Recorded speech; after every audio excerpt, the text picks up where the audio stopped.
50 ans. Grande famille des nations indépendantes. Vive la communauté franco-africaine humaine fraternelle. Ici, Radio Aïe. L'indépendance du Dahomey. 50 ans d'histoire africaine. Sur Africa numéro 1. Alfred Toumba Changolokoro. L'union fraternelle. Avec Francis Laloupo. Nous retournons en Afrique de l'Ouest et cette fois-ci avec un épisode important qui aura marqué les mémoires, c'est l'exception guinéenne. Plein feu sur la Guinée, le fameux nom de Sékou Touré, ce son comme ça qui a marqué, enfin ce nom qui a marqué comme un son, je dirais, dissonant dans le concert, dans le consensus général de cette Afrique francophone. Et c'est ce nom historique qui marquera aussi pendant longtemps l'histoire de la Guinée. Oui, d'ailleurs il faut qu'on rappelle ici à nos auditeurs que l'indépendance de la Guinée a eu lieu le 2 octobre 1958. Et non pas 60. Exactement, et donc nous ne pouvions pas ne pas revenir sur ce moment exceptionnel de l'histoire africaine parce que ça va faire date, ça va être un moment tout à fait particulier de cette histoire-là. Alors nous commençons cette histoire par une date, le 25 août 1958. C'est le général de Gaulle qui s'adresse aux Guinéens et qui manifeste comme ça une sorte d'acte de foi dans une destinée commune. En tout cas, c'est ce qu'il propose à la Guinée.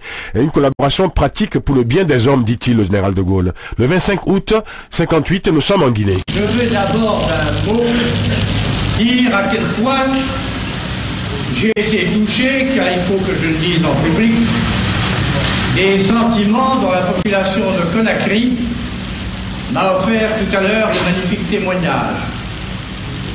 Je dois dire que dans l'expression de ces sentiments,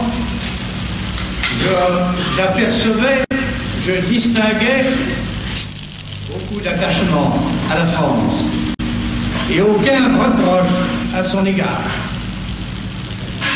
Il n'y a pas de raison, en effet, et je ne serais pas là si je n'en étais pas convaincu, il n'y a pas de raison, en effet, pour que la France rougisse en rien de l'œuvre qu'elle a accomplie ici avec les Africains. Voilà, c'est le général de Gaulle qui s'adresse donc aux Guinéens, qui s'adresse à Sékou Touré et qui vante les vertus, selon lui, d'une destinée commune entre la France et la Guinée. C'est comme si il ébauchait là les termes d'un contrat en quelque sorte, professeur. En effet, mais il faut bien comprendre le propos du général de Gaulle. Je pense qu'il y a à la fois la joie de retrouver les Guinéens et en même temps une forme d'agacement dans le ton.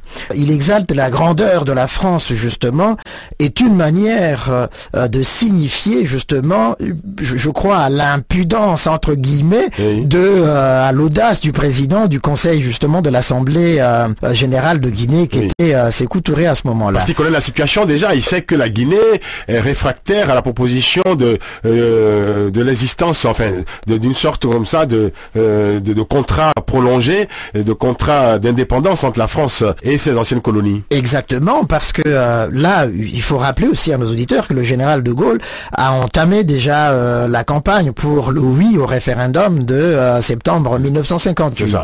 Et donc, Sékou Touré, lui, comme un certain nombre d'autres leaders politiques, est opposé justement à ce processus-là. D'ailleurs, déjà à partir de la loi des Fers en 56, il s'opposait à ce système-là. De mémoire comme ça, je dirais, il a constaté que la constitution justement qui était proposée ne concordait pas aux intérêts des Africains, allait conduire à la balkanisation de l'Afrique, allait nier l'intégration africaine et que donc par conséquent c'était une mauvaise constitution.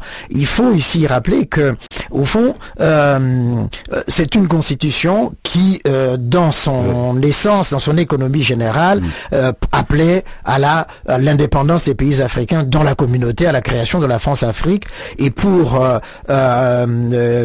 j'allais dire Sékou Touré, c'était là pour Sékou Touré, c'était une manière de nier justement la volonté des indépendances des Africains. Et donc là on sent déjà poindre le signe de l'affrontement entre les deux personnages et l'agacement du général de Gaulle.